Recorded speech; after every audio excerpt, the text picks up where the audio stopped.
Welcome everybody to the War and Peace Baseball Podcast. I'm here this week with Farbode Markazi. Hello. And Alex Rudy. Sup? I'm Alex Uwe. We are going to be starting off our podcast by talking about some of the worst injuries that many teams could imagine, including Darvish and Marcus Stroman having to miss the entire 2015 season, and Cliff Lee, who's also dealing with some injury problems, but not exactly clear on what is going to happen with him and how much he pitches with the Phillies. So we can go ahead and start talking about probably the most notable pitcher on this list, Darvish, who has had a little bit of injury trouble last year and now has reached a point where it is going to affect him for a whole season. Well, Darvish's injury, it sucks for him, but it really sucks for the Rangers overall because they're getting their players back from injury, a lot of players back from injury. They have higher outlooks. They have a lot of hope for this season, especially when they get that big band since they got that big band Prince Fielder back. But now they lost their ace, and I mean I know they have Matt Harrison, they have Derek Holland coming back, but Darvish is their clear ace, and they lost that. I just think it sucks for the Rangers. Who had the high hopes. I actually slightly disagree. I don't think the Rangers were going to do anything this year. No, I never said they were going to do anything. I'm just saying I really don't think they had any delusions about their success this year. Maybe publicly, but I really doubt their front office really thought they were going to do much this year. And I don't think Darvish's injury really makes a difference. I think if it affects anyone, it's him. It's definitely going to affect him for future contracts, considering he just had a major injury. And I think people who lose the most is just baseball fans, because he's in my opinion, most exciting pitcher in baseball when he's healthy. I think he has the best stuff to watch in baseball, in my opinion. Yeah, stuff, yeah. And he's up there with King Helix and all that. He throws 8 different curveballs, yeah, of course. I think he's just the nastiest pitcher in the league. I think he's just the best pure stuff in the league. So, I think he's just a big loss from a fan perspective, more than anything, in my opinion. Stroman, who I think was a great breakout candidate, and he's really a big blow to his team's playoff chances. I mean, I don't know if Toronto can even make the playoffs with that blow, because their pitching staff was barely competent with him, and now they're going to be relying really hardly on rookies like Aaron Sanchez and another top prospect that I'm blanking on. But they're going to be relying a lot on unproven or past their prime pitchers now. Well, with the Blue Jays, as you said, Stroman, I mean, actually no, I'll go back to Darvish. I never said the Rangers ever thought they were gonna just destroy this year. I'm just saying every year teams come in, they know how their team is, but every team has some sort of high hopes, and then when you lose your ace, it affects your team. So that's why I said it sucks for the Rangers. And then for the Blue Jays, I completely agree. This hurts their playoff chances a lot because Stroman, he struggled out of the bullpen, and then when put in the rotation, he pitched pretty damn well. And then now he's at 24, he gets that big injury that you don't want to see him have, and then it affects the Blue Jays a whole lot more than Darvish affects the Rangers, because the Blue Jays have zero pitching now, and they were going for winning that division or at least getting a wild card. And now, even with that amazing offense, they're gonna become a team that's gonna have to try to outscore the other team rather than outpitch and then score 5 runs every game. They're gonna have to score multiple runs, and that's gonna be a lot of stress on that offense and on the rookies, as you said. Yeah, and I think with the Blue Jays in particular, it's a very achievable goal to use that lineup to their advantage and actually try to get themselves to the playoffs with their lineup alone. I mean, you look at their lineup against a lot of the other American League East teams. There's a lot of really strong bats in the American League East, but the Blue Jays lineup just has something about it that is a real fear factor with Donaldson, Bautista, and Encarnacion. Even Martin.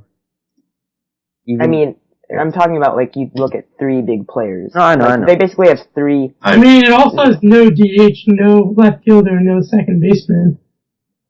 Well, I mean, it's not that's true. really They did lose Melky Cabrera I mean, last year. Outfield's pretty They bad. do, right. Well, they do have, do you know if they're going to be using Dalton Pompey at all this year? Yes, and he's not that good. He's more of a defensive Yeah. player out there. More there's that guy on the Royals. Gerard Dyson. Yeah, he's more of a Gerard Dyson type of guy. Just the backup guy that comes in the ninth inning to I don't know if second he's base. a backup, but he's on the field for his fielding, not for his bat, really. Right. Well, regardless, they do, they're still in the mix. The East isn't necessarily a league that has a clear winner. Oh, but it's then the biggest separator is when they're there, they have no pitching to use in the playoffs, because that is the biggest part of in the playoffs. Yeah. Even Oakland realized this when they went down last year in the wild card. They went after John Lester and Jeff Samardzija, knowing that that's what it would take, and it just didn't work out for them. But they had that mindset that, we can get through the season with, Sonny Gray and Scott Kazmir as our top guys perhaps, but then it's going to take a lot more than that to move on to the playoffs, which is not what happened, but what they were trying to do. Everybody knows that's what it takes, especially having a clear ace. Yes. In that staff. James Shields wasn't really that for the Royals, so that kind of goes against everything said. But of course, Madison Bumgarner. But that's the other side of that. Outstanding, I think, in one part. Yes, they didn't have a great rotation, but they had such a great bullpen that makes up for that, at least partly. The Blue Jays have neither. They have a below average rotation and bullpen. So right. I don't think, unless their rookies really show up, I don't think they're going to be a playoff team. Or successful playoff. They're not going to be playoff contenders, or who knows? they're not going to be able to compete. That division at this point, but it's hard for me. It's just hard for me to see that kind of roster build in this day and age of MLB, where it's a defense dominant league succeeding. Right. Well, I guess you could make the same case. There's, a team like the Red Sox and the Orioles in that same league that don't have a clear ace. It's true. And they're going out there throwing a bunch of guys that are filler guys. But I still think their rotations against the Blue Jays rotations match up much better. They're very similar. The Rays and the Yankees are the only teams that have good pitching in that league, which is surprising. The Yankees? And I'd say the Yankees have a good rotation. Their pitching's not that great. They at least have a clear ace in Masahiro Tanaka. Yankees top three is really get hurt. It's solid, but I don't know. They'll have a good bullpen again, I guess. Right. Of course, their bullpen. The guy I was thinking of is Daniel Norris. He's the other top. Daniel Norris. Daniel Norris and Aaron Sanchez are the other their prospects. Pitchers. Right. They made I'm not trying to get the Blue Jays only discussion, but they also made a terrible trade giving up Adam Lind for Marco Estrada. Which I never understand what their goal was in that deal. That is really puzzling because I don't think they had any pressure to have to play Encarnacion at first base. They could have still used Lind as an everyday player. I don't know what they were thinking. You just switched off them playing DH and first base. First base, exactly. It wasn't like they were. They just make some weird moves sometimes.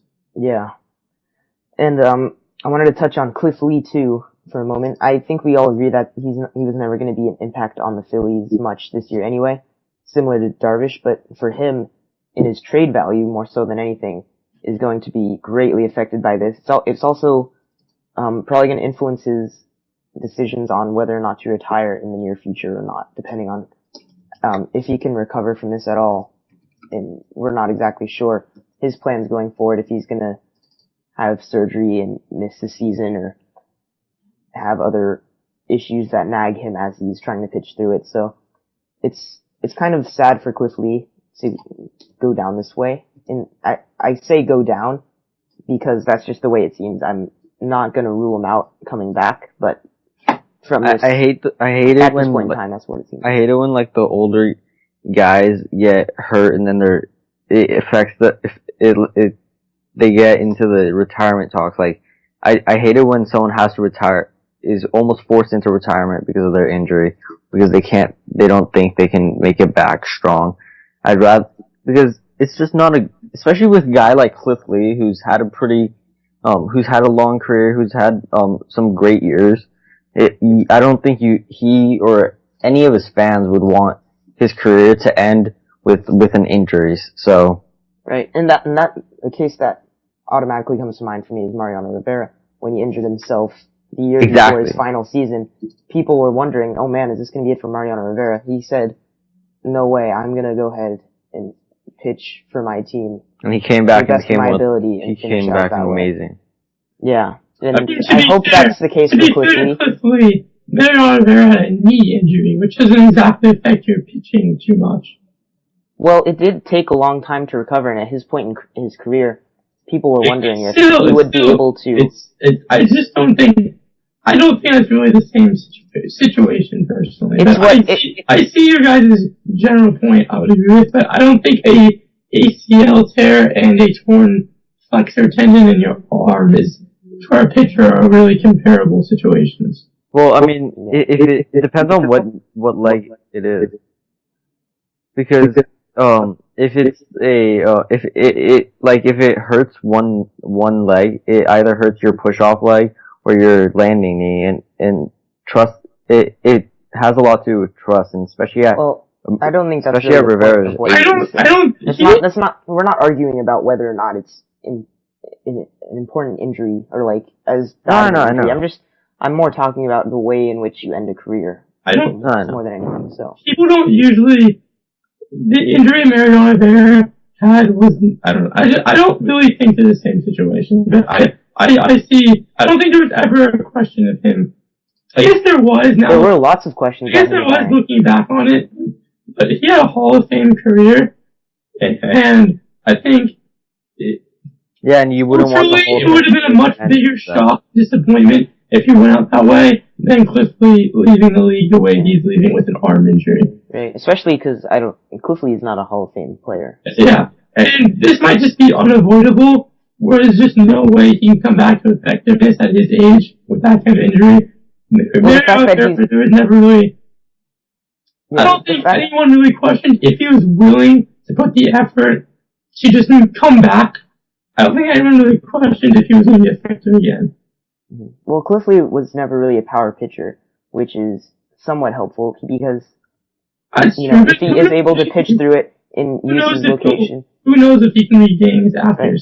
A different situation like that is CC Sabathia, who was a power pitcher who had to deal with, injuries and coming back that way. He had to reinvent himself at that point in his career. He had a knee injury. Okay, but the point I'm talking about is he's trying to reinvent himself. Cliff Lee would not have to reinvent himself. He wouldn't lose too much of his stuff necessarily. What his bread and butter is, his ability to locate fastballs and cutters and curveballs on the outside of the plate or whatever. But he might just not want to put the effort to come back from that kind of injury at this point. Well, I don't think it's that he wouldn't want to. I think it's just if he's willing to retire for it, I don't think he really wants to. I don't think that's what. I don't think he said he's willing to retire. I think he said, or I don't know what he said exactly. There's speculation that he might have to retire. So I don't know. There's lots of question marks with him still. But one thing's for sure, his trade value is near zero at this point. So that sucks for the Phillies. We can move on to some prospering players. One in particular in spring training is Kris Bryant, the Cubs third base prospect that has really showed up this spring training and is leading all of the spring training leagues in home runs, RBIs, hitting for decently high average, and he is just grasping everybody's attention right now. The stories of his minor league prosperity are coming true, it seems. When spring training started, I know the Cubs had Mike Olt, as their third baseman for opening day, but I don't think that's necessarily what they wanted. I think they wanted this guy to get out there, show them that he can, help them right now, and then be that starting third baseman. Right now, with the way he's producing, he is that starting third baseman because he's just that top prospect, that exciting guy. He's the guy that's gonna bring the fans into Wrigley, every day.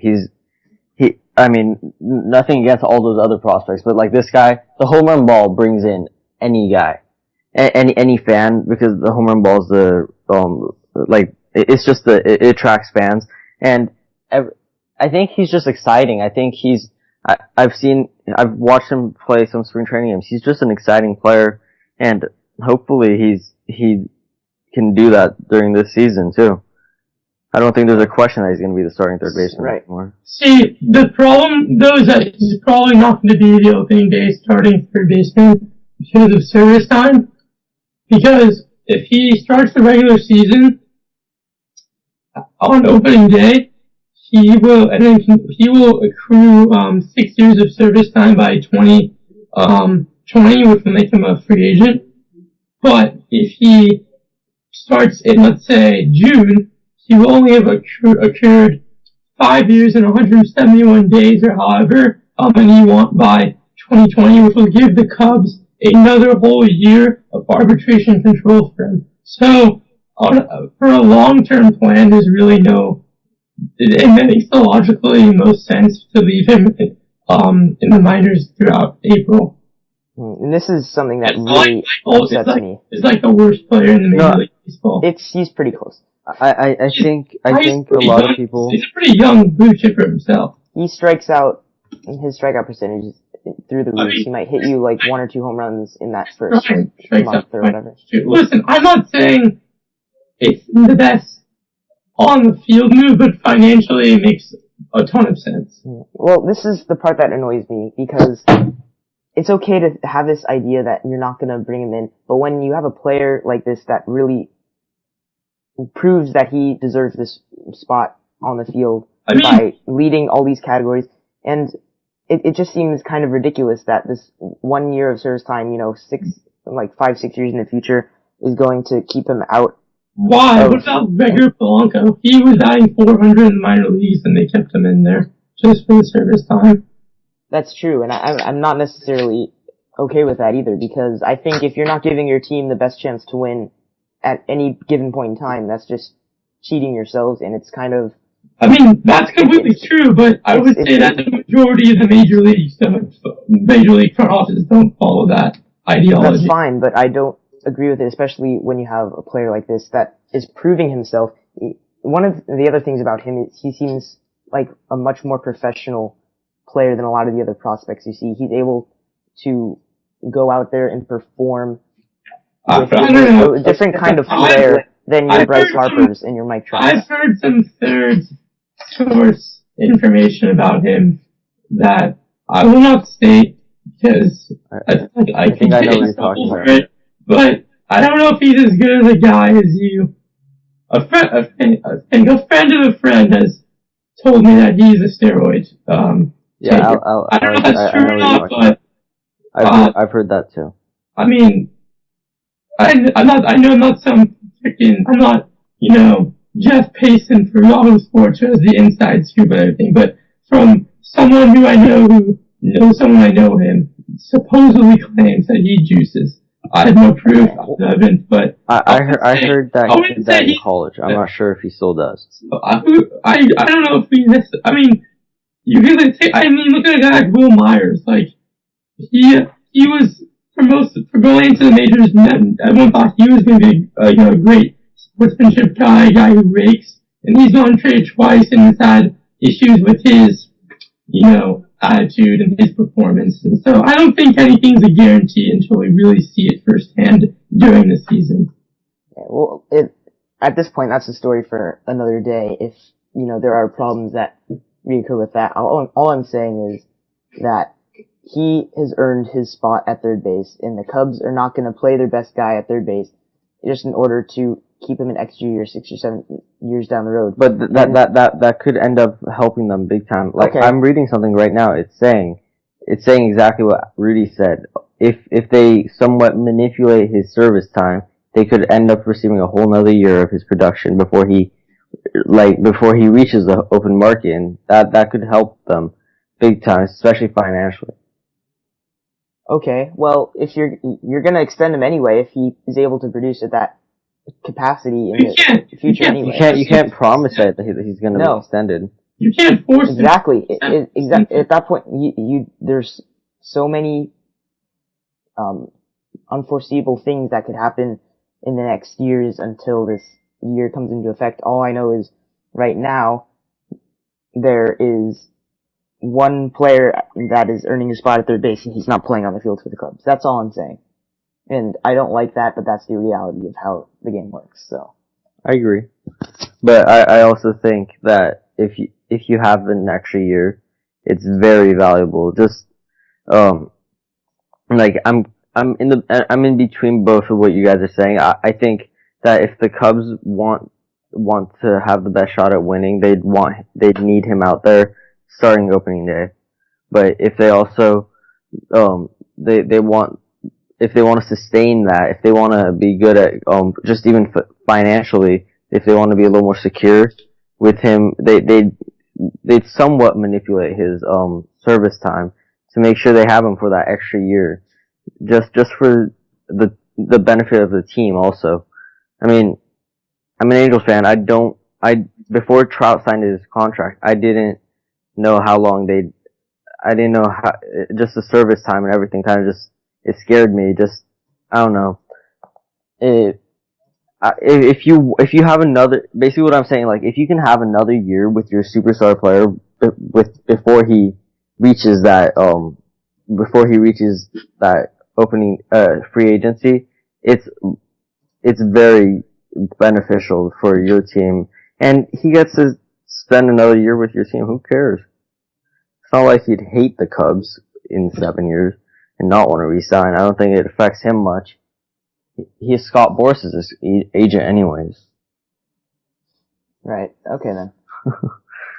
So, let's go ahead and move on to a little bit of a more lighthearted story with Will Ferrell, who took the field for 10 different teams at 10 different positions earlier this week to raise money for the cancer or college for cancer. I can never remember the order of that. But he did manage to raise, what was it, about $1 million for that cause just in from that one day alone. He's being featured in an HBO series with that as well. So that was really not something you see every day, so I think that is a really good publicity happening for baseball especially. There's a nice spark to that spring training environment. I agree. It was hilarious. I loved a lot of I loved every minute of it. I know some managers did not really want that to even happen because they're like, okay, I'm trying to make sure my team's good I'm trying to make sure my team's good for a season. But honestly, I think for one day, if you have this happening, it's not gonna hurt you, and it's just hilarious. Just how he entered any game with that helicopter, and then he ran out to center field when he was playing for the Angels. He ran out, he took Trout's hat and glove and substituted for him. The one pitch he threw for the Dodgers, it was great. I just laughed, and I enjoyed every minute of it. Right. I mean, I think I'm going to share my favorite part was when he was the third base coach for the Cubs, and he was holding up the signs at third base instead of giving, signs on your body like most coaches do. He was holding up big white signs. Oh, that was one of the best parts. Yeah. Don't steal. Don't steal. Swing as hard as you can. Don't swing. Remember, these games don't count. I take that back. Play hard anyway. Yeah. Rudy, do you have any input on this? Bruce Bochy took him out as catcher. I saw him. Will Ferrell was arguing with him about him. I thought that was pretty hilarious. But about when Mattingly that guy who bunted off Will Ferrell and got thrown out by Will Ferrell will forever be known as the guy who was got out by Will Ferrell, which is really, really sad on multiple levels, and you should be immediately kicked out of Major League Camp for doing that. I think that was the point that that Will Ferrell would get an out. So, and he did foul tip one pitch during one of his at bats. Barely. So it was a miracle. Basically professional. So, I mean, I think you could argue that at this point he's better than 2012 Jason Day. He's close. He's up there with better than 2014 Jason Bay. Probably. No, 2014 Jason Day was all-time great. All time. Does he get his own baseball card? Yes or no? Yes. He gets 20. One for each position, plus 11 more just for fun. 11 more. One with the nacho beard, of course. Of course. Yeah. I'm sure they'll have a lot of fun with that. You know, it's still on everybody's mind, even though it happened earlier this week. It was just great. You don't see that every day. I wish we saw more of that type of thing. But of course you can't have celebrities taking the field every day during the regular season. So, spring training's the time to do that. Definitely. Right. So, that'll wrap up our top stories for this week. We'll go ahead and move on to our top 5 players at each position this week, featuring left fielders. And as a whole, the category, we were kind of taking a look at some of the players ahead of time. Slightly more disappointing than some of our previous ones in our minds, and especially in the way they were ranked on ESPN, oddly enough. So we'll go ahead and have our list for you right now. I'm expecting a bit of diversity, in all honesty. We'll see how that goes. But Farbo, do you want to give us your list? I have yes. Okay. I have yes. I also have yes. I have yes as well. Wait, Rudy, you go first. Okay. You want me to go first? Yes. He doesn't like being put in the spot. Can I ask the question? Yes. Wait, no, I'll go first. Is Nelson Cruz a left fielder or Yes, he is. Yes, he is. He's a left fielder. Even though he won't play left field? Yeah, he played left field last year. Yeah. But he won't play left field this year. He's a left fielder. I still can't. Also, is Marcel... I don't think we have enough to do just a DH category even. Is Marcel Ozuna? No, he's a center fielder. He's a center fielder. Okay. You failed with that question. So who's going first? I'll go first, fine. Okay, thank you. My number 5 is Bryce Harper. Yes, kinda shocking, kinda not. He's just 22 years old, and I think if he stays healthy and fixes his approach a little, he could end up being the player that everyone thought he could. He has a terrific throwing arm, terrific power. I'm a believer, and his upside is as high as anyone's. So higher than anybody's. Yeah. Number 4, Nelson Cruz. I have him here. He hit 40 homers last year, and then when I first thought of him hitting 40 homers, I said, okay, he's going to Safeco. He's definitely not going to hit anywhere near that because he hit in one of the most insane hitters parks last year. And then I looked at something. He hit 25 of the 40 on the road, meaning that he did hit many of the home runs in the harder parks to hit him out of. So there's that. And I just think he's a pretty good hitter.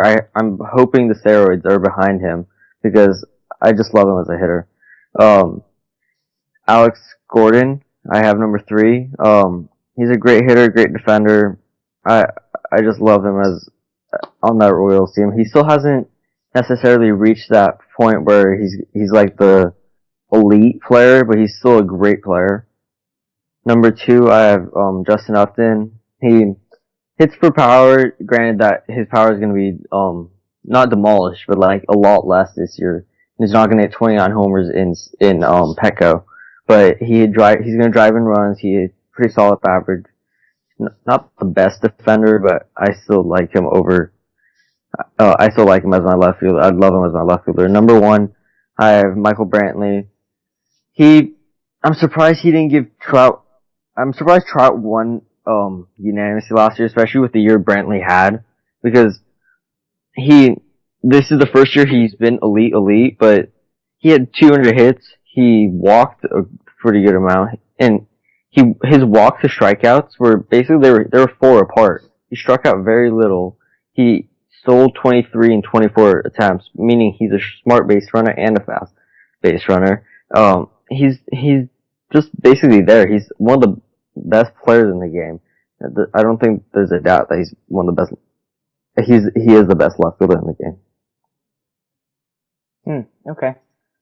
Yeah. So interestingly enough, you left Carlos Gonzalez off the list. Was that because of injury problems? Well, the thing with me is that I know people who are listening, they could be like, you're such a hypocrite that you put Tulowitzki number 1 last week as your shortstop. But my thing is, unless he's just this amazing player, I'm not saying he's not, but I also put the top. I also make my top 5s. I base them off of if they're gonna be contributing to my team day in and day out. If they're gonna be contributing for their team, and they're gonna be there, not sitting on the bench with another injury. Other than Tulo, because Tulo's just amazing when he does play. But I think Cargo's a great player, but I'd rather have a player who's there every day. I mean, I also put Harper there too, I know, but the upside of Harper is just amazing. I don't know if that made sense, but it's a bit inconsistent, but I'll accept your explanation. A little bit all over the place, but whatever. Okay. That's what it's all about, right? Yes, definitely. So, Rudy, go ahead and give us your list. Okay, it's just easier for me going from 1 to 5. So Okay, we'll make it the official Rudy rule for him to go 1 to 5. Number 1 is Michael Brantley. In my opinion, he was. I would have voted him as MVP last year. In my opinion, he was the MVP of the league. Well, that is if you didn't have to take into account what team he played for in the MVP voting, which is one of the things that annoys the heck out of me and why we need the offensive equivalent of the Cy Young Award. And I think. This is my opinion. I mean, you guys can argue with me. I think he was incredible last year. I think this was underrated and least talked about great season I've ever seen in my entire life. Like, in any sport, I've never seen a guy have such a great season and really get very, very little recognition, in my opinion. It's just because of the market he plays in and because of his team wasn't really that successful, but, I mean, I thought he was pretty incredible. I mean, Trout did have more WAR. You could definitely easily argue that he was the MVP, but I don't know. I agree with you. Like I said, I was really surprised that Trout won unanimously, especially with this amazing season Brantley had. I thought it would be a lot closer than it actually turned out to be. Yeah. Number 2 is a very difficult choice for me. I think I'm gonna go with Carlos Gonzalez, which is probably surprising, but before last season when he was awful and hurt almost the whole year, he was the best left fielder in Major League Baseball. I mean, he had a 5-year stretch between 2010 and 2009 and 2013 where, yes, he was hurt a lot and he's insanely injury prone. Only his teammate Tulo gets hurt more. But without even playing, most games he played was 145. And in that season alone, he had 34 home runs, 111 runs, and 117 RBIs in 145 games. I know that was 2010, but that's only 5 years ago. But he really was, like, up until last year, he was a consistent high 200s, low 300s hitter. Gold Glove. Home runs. Gold Glove. 85, 90 RBIs, 85, 90 runs at least, 20 stolen bases. I mean, he was a perennial top 10 player, you could argue. He was the whole package. You had the whole package. You got it. And so, I mean, I'll give him the benefit of the doubt that he can come back next year and pull that off. How old is he? I think he's only... He is 29. He's 29. 29, so he's not too old. Nothing, There's no such thing as too old. Okay. What? One thing I said about Cargo is that, okay, I left him off my list because he hasn't been playing much. That's why I left him off my list. I'm not saying he's an amazing player. I'm still rooting for him. That I want him to come back and become my number one next year. But I don't see him right there if he's not playing every day. Fair enough. I just think his production is so insane. Even when he only plays 115 games, that I think he's number two. I did not know he was the A's. We used last week, I think. Well, the difference is that Tulo actually raked last year when he was healthy. Cargo had struggles all of last year. Tulo was an all-star last year, too. I mean, that's just my opinion. I mean, Bryce Harper wasn't very good last year either, and you had him high, so, I mean, it's just my logic. Bryce Harper... Fair enough. Is my number 3. Wow. If he's gonna explode one year, I don't care when it's gonna happen. That's exactly what I said. If he doesn't do it this year, I might actually change my mind and make him into a bust, because he's starting to kind of run it. He's kind of getting that Jason Hayward-y area where, yeah, he's really good, but he should be doing better offensively. I feel like Harper's just more exciting than Jason Hayward. Hayward's just there, but he still does pretty good. But Harper's ability, I feel, is a lot more than Hayward. I feel like he can do so much more, and his upside's so much higher than Hayward. And nothing against Hayward. Hayward's a really solid player. He's a great player. But I feel like Harper, one of these years, he's going to be just a complete breakout player. He's going to have that amazing home run, amazing stats. He's going to be a great player. I'm a believer. I hope he does it. I'm not sure right now. Well, starting off his career, he was supposed to parallel Mike Trout all the way. Yeah, exactly. Through their careers, and that just hasn't happened yet. People are still expecting it to happen, which is fair enough. I'm rooting for that. He's an insanely good athlete, so. I'm rooting for that. But still, that's shocking how high you have him there. But continue. Wait, It's shocking how high I have him? Yeah. Okay. One thing about Cargo, I did not know he was on the A's. Yeah. Yeah, he was traded. That's why Billy Beane is not a good. People think he wins every trade. He does not. One day we should, one day I need to, show you guys all the trades he's made. He really loses just as much as he wins. Top 5 Billy Beane busts. I mean, yeah. And they traded him for, I think, Matt Holliday, who they traded after 1 year. But, number 4, I believe I'm at. I'll bring up Alex Gordon. He's an incredible defensive player, and he's at least average offensively. And he definitely holds his own. And I don't know how he's going to come back this year after wrist surgery. That's really not something that a lot of major league players do well coming back up. It's a sport where it's still, to be a hitter and get wrist surgery is really something that kills a lot of major league players, I feel like. Didn't Teixeira get that? Yeah, and he has not been the same. He was already declining when he got that, but he's been pretty bad. Yeah. He's been worse since then, so it's a good example. And, so I don't know. He's also in his prime right now, and, he's just a great player. Every team can use an Alex Gordon in their outfield. Oh yeah, definitely. And he's very durable, and yeah. 5, I think I'll have to go with a, tie, because they're kind of the same player. I'll take it back. I won't tie. I'm going with Christian Yelich. I was going to say tie between him and Brett Gardner, but Brett Gardner probably peaked last year offensively. Wow. Yelich is only get better. He's already a good, he's already a really good all-around player. And next year I'm expecting some of that power to finally kind of catch up. I feel like he's a guy who could be hitting more home runs.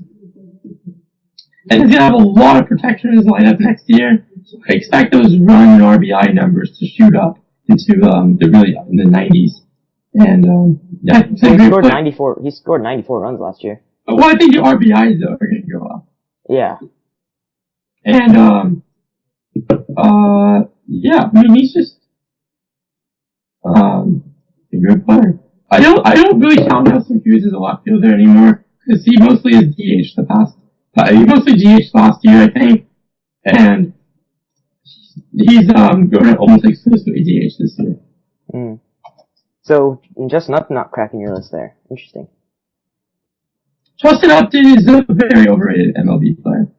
Okay, I think that's enough said. He's one of the worst defensive players in the major leagues. Yeah, well, that's one of the interesting things about this position is you got those guys that are your big bats in the order, and you also have the guys that are defensive studs, and it's kind of hard to balance that in making my list, and I tried to do my best kind of weighing both in there. Number 5, I have... Upton was in the bottom 15 of defensive WAR. Oh, good for him. So, some of the guys who are in it are, you would never think of as bad defensive fielders, so I don't know how they determine it. I mean, Jose Reyes, Andrew McCutcheon, and Paul Goldschmidt, and Michael Brantley are all also in the bottom 20, so I don't know how they determine it. Okay. I don't know how they do it, but from his reputation at least, Justin Upton's terrible. Right, he's not. Nobody's buying him for his glove. So, number 5, I do have Brett Gardner. You said you were debating him as your number 5. The one thing for Gardner that I'm giving this number 5 slot to him for is 17 home runs from the big man in left field last year, which is way more than anybody expected. Average was a bit lower, but that's mostly just because of one down month in September where he was battling through some injury type things. But he's still up there, I think like 87 runs or something. RBI similar to Yelich, pretty much the same amount of stolen bases. As I said, much lower average because of that last month of the season, but he's really up there with anybody in the game defensively and extremely underrated defensively, which is really hard to believe because that is his bread and butter. And he just cannot seem to top Alex Gordon in that Gold Glove category any year. So, I don't know. Hopefully one of these years he will get that recognition.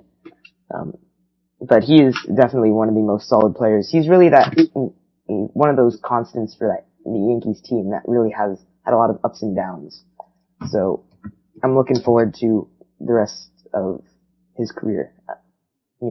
I don't think he's at the point where he's going to start declining yet, by any means. Number 4, I do have Justin Upton on my list. Terrible defensive player, as mentioned before, but when you're able to knock out 29 home runs and drive in over 100 runs, so average, nothing too impressive, but that's some damage being done right there, and that's exactly what you want in the middle of the lineup. It doesn't matter where he plays in the field exactly. He's a guy that you want. Wait, I'm sorry, who did you say? Justin Upton? Justin Upton, okay. Right, like, regardless of defensive position, you want a guy like that in your lineup. And, he's a producer. He was even more of a producer before last season. And, moving to San Diego, you don't know exactly how his production is going to be, but he's still going to drive some balls. I can see a couple of those home runs turning into doubles, but still going to be driving in runs and producing as a middle of the lineup hitter. Number 3, I have Nelson Cruz, who I do still consider to be a left fielder just because... I don't get this, you guys. He's not playing left field next season. How can he be in this list? He should be in the DH list, not the... Okay. I just don't think of a DH list as a thing, but, I just have him as a left fielder. Would you guys consider... He is a left fielder. He's a first baseman? I don't know, maybe. No, I really don't, but, I feel like this is where I have to include him, but... another case where defense really is not anything to look at with Nelson Cruz, but when you're knocking balls out of the ballpark like he has been doing, you have no argument against him. He's just one of those bats in the lineup that you want always, and it seems like he is still finding ways to make himself a better hitter every single year. And you talked about his splits, amazing on the road, so you can't attribute all of that to playing in Baltimore. He only hit 15 at home, so. Yeah, so I'm looking forward to him in Seattle in the middle of much better lineup just because he's there now. Definitely. Number 2, I have Alex Gordon, the defensive prodigy that always seems to top Brett Gardner, and I think it's definitely deserving of him. It seems like he makes every single play and then some, and, you know, Rudy, you said it before, every team wants a player like Alex Gordon. Oh, last year, even Gardner, I love this kind of guys. Yeah, last year he knocked out 19 home runs. He has the potential to be a 20 home run hitter if that wrist injury does not affect him too greatly. You know, average not great, but you know, drives in some runs and scores some runs. Wait. Sorry. Oh, okay. I thought you were addressing me, but no, sorry. Anyway. College basketball BS just occurred. Wisconsin was given the top 4 seed over Arizona for no logical reason, in case any listener likes college basketball. And my family is a big Arizona fan. It's very, very disappointing. it's very emotional for you right now. I understand. Yeah. Back to Alex Gordon though. I'm sorry for that. I apologize for the interruption. No disrespect to Alex Gordon there, but he is, I think, as I talked about before, you talk about this list, how much do you weigh defense into this thing? The way he's been playing his defense, he is earned that number 2 spot above big bats like Cruz and Upton, I think. So, number 1, Michael Brantley, across the boards, has been the number 1 player MVP contender last year. Amazing breakout season, 2020 guy. What else should I say? 314 average, is that right? No, even higher, almost 330 average. And can't say enough about him. Decent defender as well, you know, he's a very athletic player, and, you know, we expect even more from him, I think, in the future at this point. So, congrats topping all 3 of our lists, Michael Brantley. I'm surprised no one mentioned Yoenis Cespedes. I did want to go ahead and talk about a few players that He's probably one of the strongest left fielders. Yeah, most jacked left fielders. Him and Matt Holliday together could, I'd like to see them arm wrestle one day. Also, Melky Cabrera not getting any love. I was really trying to get him on my list, but I just couldn't put him above any of the guys I had. But he is a consistent 300 hitter. What? Not great defensively though, and Why? it just wasn't enough. Yeah, Why guys like Cruz and Upton over Holliday and Cespedes? They put up better numbers. But they're not more valuable in any way. They put up better numbers than them. They're the same type of players. Not in every category. Almost every category. No. That's not true. That's not true at all. Okay, maybe you could argue that for Cruz, but that's not true for Upton. Let's see, Upton. Well, the power numbers were way better last year for Upton. And he's proved that he's still producing at that high level. Averages are pretty comparable.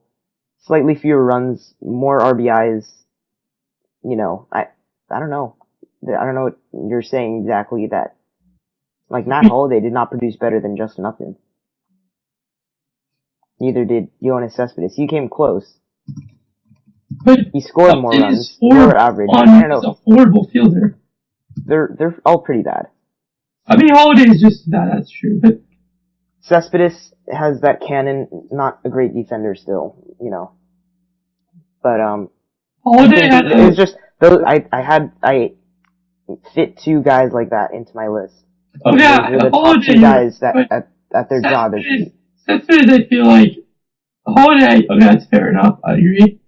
But, I don't know, Cespedes versus Upton seems like a toss-up to me, personally. It's close. Upton edged him out by a little bit, and I think that's gonna remain the case. Fair enough. Also, Corey. I see your research.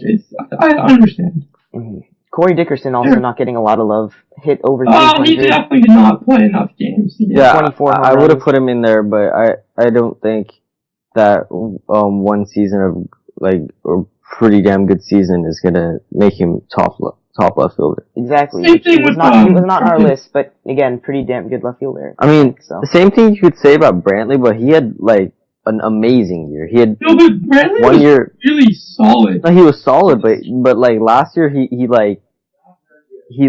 just destroyed he had an amazing year for 1 year, and I wouldn't say this about Brantley because I don't think it is, but some people could say, oh, could it just be a 1 year thing that he did amazing and then he just goes back to the solid numbers?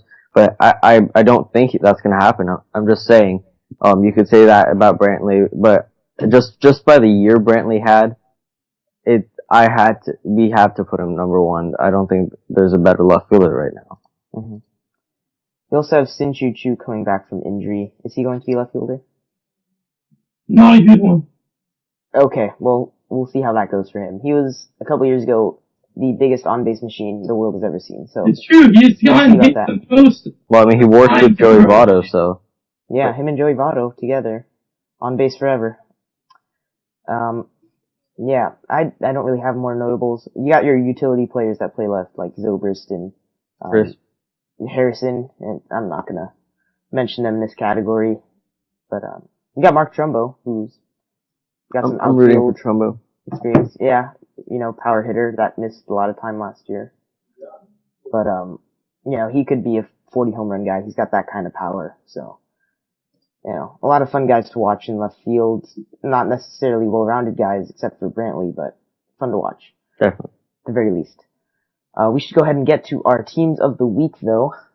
This week we're gonna go over Oakland and Tampa Bay. Seems like every week we manage to make about Oakland in some way, shape, or form.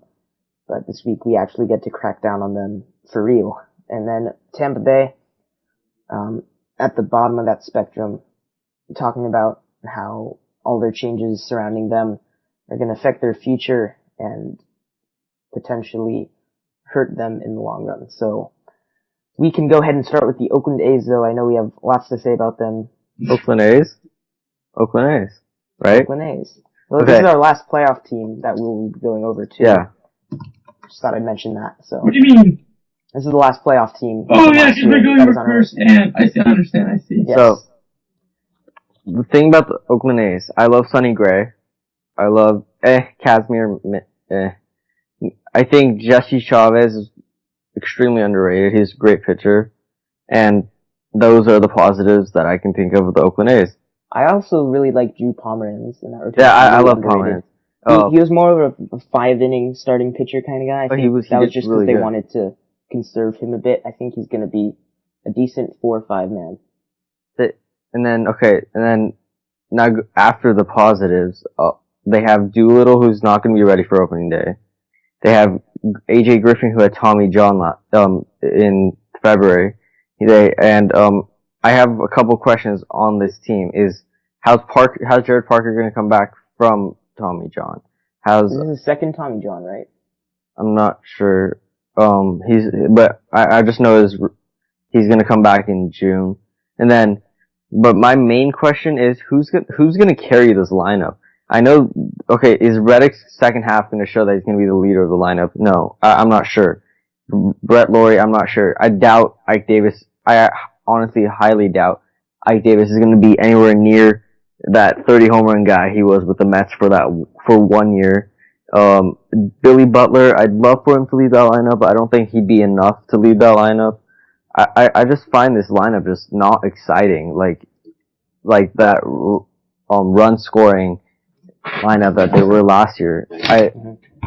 I like parts of their team, but I really don't like a lot of their team. Yeah, I think we're going back to some pretty old school Oakland A's lineup. Yeah, they're going to be really back to like excited the to see. old You're Oakland gonna A's. see. I really want to see it all just work with guys getting on base, them scoring runs magically somehow. Basically, they have a lot of guys. They have like Sample, they have Gentry, they have Chris. These guys are extremely fast. They get on base, and that's when you need the Billy Butler, Brett Laurie, Ike Davis, who brings in runs. You need those guys to play the Oakland A baseball.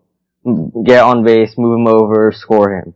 They're gonna have to go back to old Oakland A baseball, then try to get the guys up for Donaldson and Cespedes, see what they can do with see what they can do with the lineup. But like right now, I don't think that there's one leader in that lineup.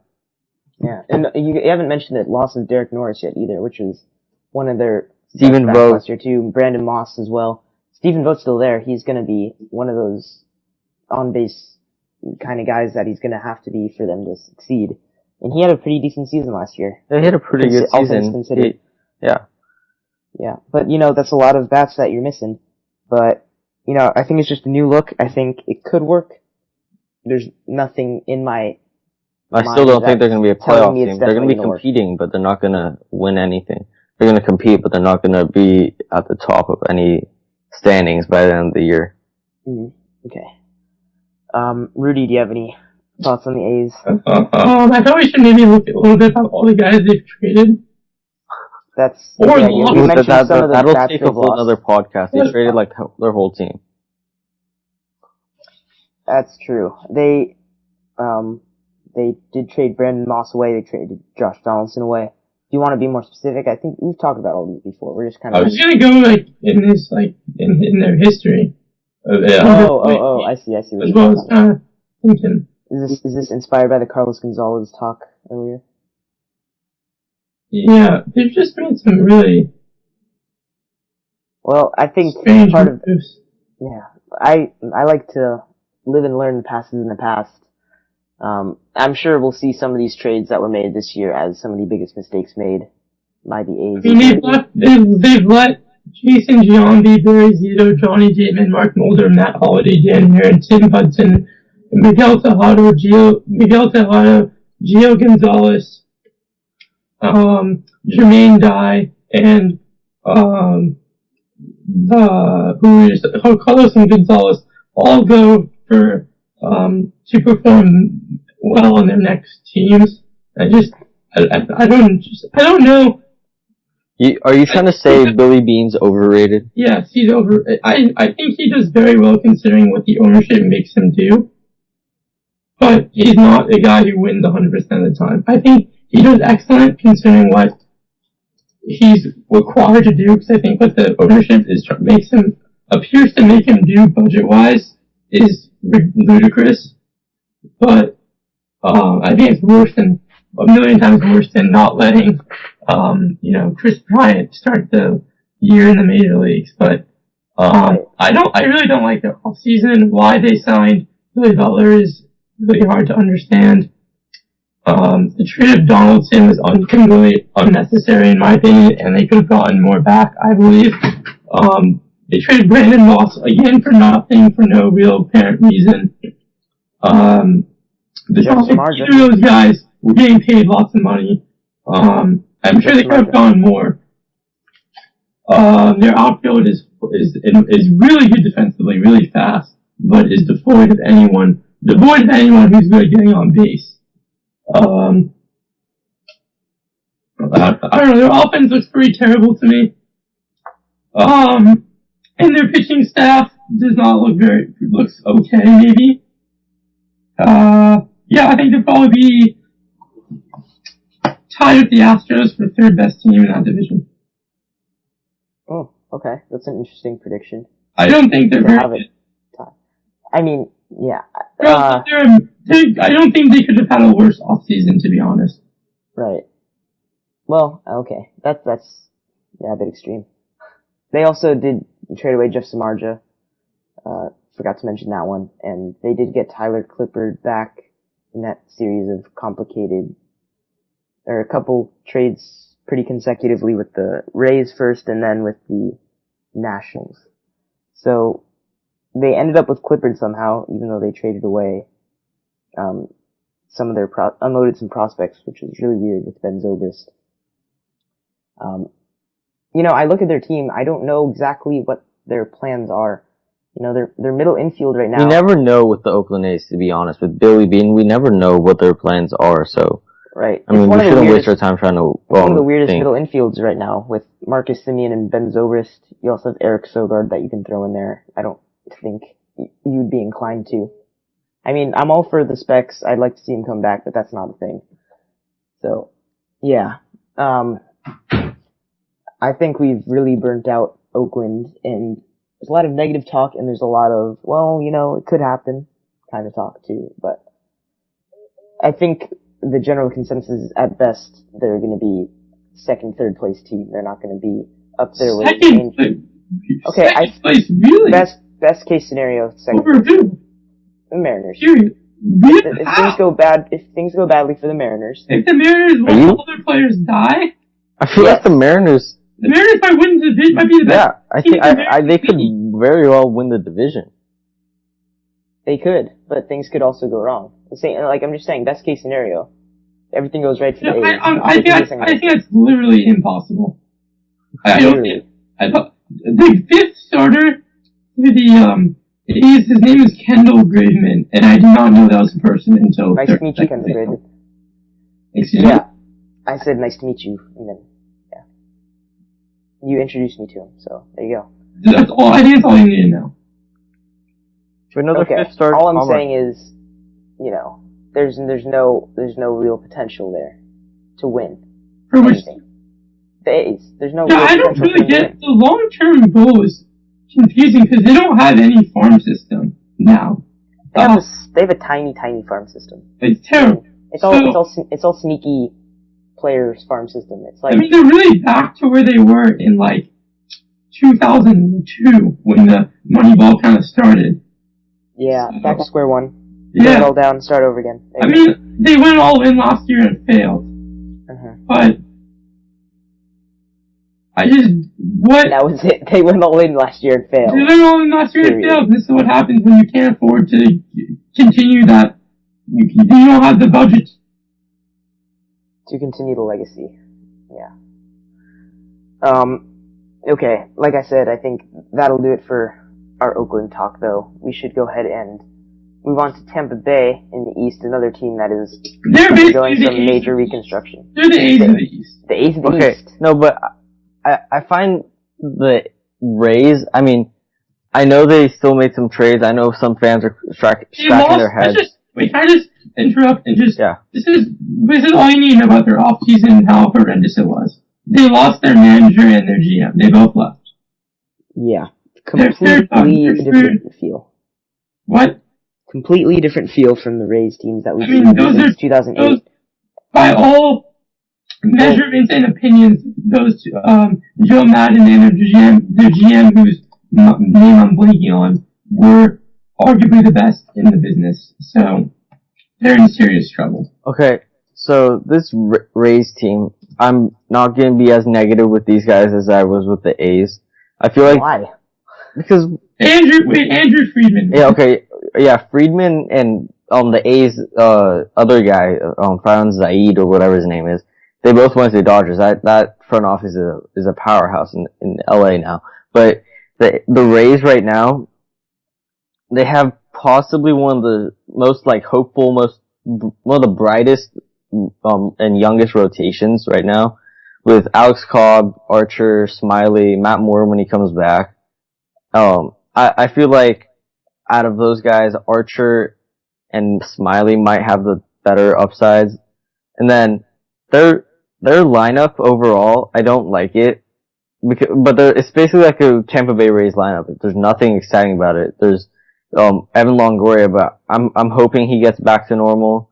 And he was awful last year. I'm hoping he gets back to normal. He still has. We've seen what he's played. We've seen how he's played before, and I'm hoping he gets back to that. James Loney, I hope that he's been producing pretty well for that team. So I hope he keeps that going. But other than that, their lineup is not exciting at all. James Loney's a nice reclamation case of a guy who, I think he's really shat on a lot when he was a Dodger. And he's finally turned himself into league average first baseman who I think is great defensively and passable offensively. The word average is very appropriate. He's the average. He's Mr. Meh. He bouts 290. He's a pretty good, but he has no power at all, and he doesn't run the bases. And I think the power numbers is what made him successful, because the Dodgers tried to make him a power hitter. He's never hit over 15 in his career. He couldn't work to become that power hitter. He settled for becoming higher average hitter and being able to make a lineup that way. So, I mean, once Matt Moore's back, the Steelers have one of the best rotations in baseball, I think. Once Jake McGee comes back, I'm sure their bullpen will be solid. Except Ferrell. I mean, you never know. He's playing at a very about nice Ferrell. pitcher's park. We lost Jepson, which I'm very upset. They have Jepson. I'm very upset that we lost him. they Their have this guy. offense is going to be as bad as probably possible. Supposedly their center fielder, Kevin Kiermiller, is a nice sleeper.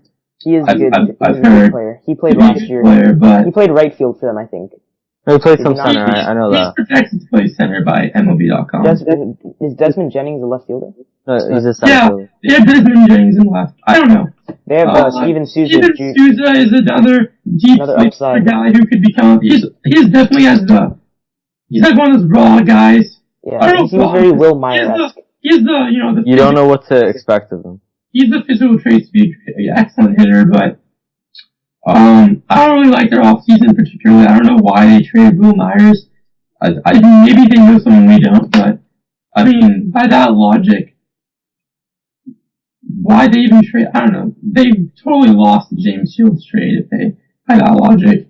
They traded David Price for a bag of cookies. I mean, Bag of cookies now, not a bag of peanuts. Drew Smiley's Drew not bad. Smiley's pretty good. I mean, it's So not. Drew Smiley is a cookie. Yeah, he's not a peanut. But Nick Franklin's definitely a peanut. I really like Drew Smiley, Nick but Franklin. Nick Franklin, yeah, he's not. So, I mean, I don't know. They're not good. I don't think they'll be good next year. They're another team that's really just been. It's really hard to be successful for more than 4 years when you have a team C budget. And there's back to square one. I think we're building just like the A's. It's literally the exact same situation. I think. Yeah, very similar. Except I feel like they have a little more direction than the A's. I don't. They have a terrible farm system. No, but they I don't have see any direction. pitching. The A's have pitchers. The A's have pitching too. They have pitchers, but they have I feel like, just like you said, the Rays, once Moore comes back, they could have one of the top rotations in baseball. Yeah, The but A's have their- solid their- pitchers. Their position players have such little upside. Same I mean, I don't know. I think their position players are worse, so. Yeah, I think they're gonna take their 5th place and take their draft pick and Yeah. be okay with that. And we'll see the Rays back in the playoffs in 4 years. Perhaps. I don't know. Of course, They also have talk the about worst losing. uniforms in the major leagues. The Rays? Yeah. There's nothing wrong with their home ones. Which jersey are you talking about? They're so bland. Them and the Padres. No, I like the What's Padres wrong with one. that? It's It's just classy. navy blue and Yeah. white and navy blue. I like white and navy blue. It's classy. What's not to like? They're just bland. No, You're the bland. one that I don't like of the The Padres. white ones, I'm saying, are terrible in my opinion. They're home jerseys. I don't like them. The Padres ones I don't like are the weird camo ones or The Rays have actually really nice alternate uniforms, I think. They're dark blue tops. You know? Yeah, I like that. Yeah, I like those. I don't know, they're very boring, I think, home uniforms. And the way. They need new stuff badly. The Padres are terrible, though. They need money more than anything. Although I have a quarter in my pocket. They're gonna I would also some kind of accept donation page. the Rays. Yeah. So yeah, I wonder if the Rays have a booster organization to get all their money for players. I mean, have you ever even heard of their starting catcher? Rene Rivera. Benji Molina. Wait, no, No, Benji Molina's gone. is it Rene? No, yes, Rene. Somehow. Is that his name, Rene? I'm not sure. Who? Yes, Rene Rivera. That's Rene their Rivera. starting catcher. Okay, good for him. Congrats. And Bobby Wilson, former Angel, who sucked. Okay, so good things from him, I guess. Yes. Yeah. So that'll conclude our Teams of the Week this week, and that'll also conclude this podcast. As always, if you have any questions or feedback, you can email us at warandpeacebaseball@gmail.com or tweet us at WPB_podcast. Any feedback is much appreciated, of course. Hopefully it's goal good is to get feedback. Yeah, future goal is to get a Q&A up and running, so that'll be good as well. We'll see you guys next week, and Where's my adios, Farbode? Adios.